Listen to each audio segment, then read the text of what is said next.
আমার স্নান হয়ে গেছে, পুজো দেওয়া হয়ে গেছে, আমার ছেলেরও স্নান হয়ে গেছে। ছেলে পুজো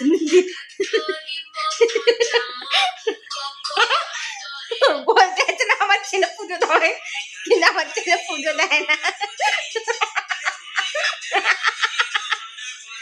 আমার ছেলে পুজো দেয় না। আমি পুজো দেওয়া হয়ে গেছে, স্নান হয়ে গেছে, আমার ছেলেরও স্নান হয়ে গেছে। চোলা যে কি রান্না হয়েছে সেটা দেখাই। কি রান্না হয়েছে সেটা দেখাবো। আগে প্রথমে দেখাই বাটার। বাটার তো আমার ছেলে লাগে, এই যে বাটার, প্রতিদিনই বাটার লাগে। বাটার ওই যে সর্ষে, এটা হচ্ছে আর মাছ, ঠিক আছে। ছেলের কিন্তু এটা হচ্ছে পেঁপে দিয়ে ডাল, চেপে চেপে দিয়ে ডাল করেছে, মানে পেঁপে প্লাস চেপে দিয়ে ডাল, মাছের ডাল,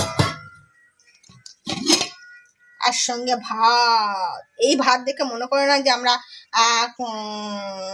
কম ভাত খাই, কিন্তু এই ভাত কেমন লাগলো তোমরা জানিয়ে, ঠিক আছে। ভালো লাগলে তবু নিশ্চয়ই like and share and subscribe করে দিও, ঠিক আছে। একটু বাদেই ছেলেকে খাওয়াবো। এখন বাজে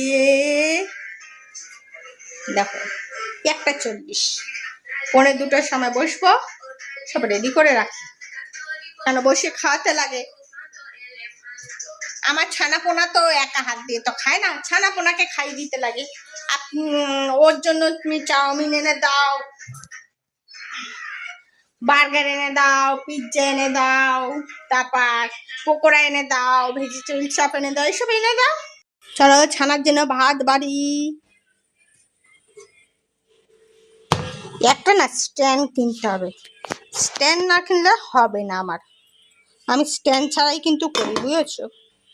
এই যে ছানার জন্য বাটার দিচ্ছি।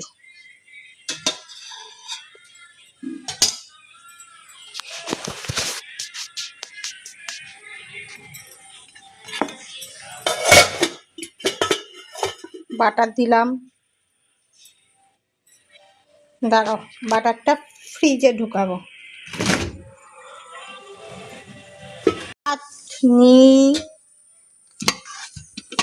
ছানার জন্য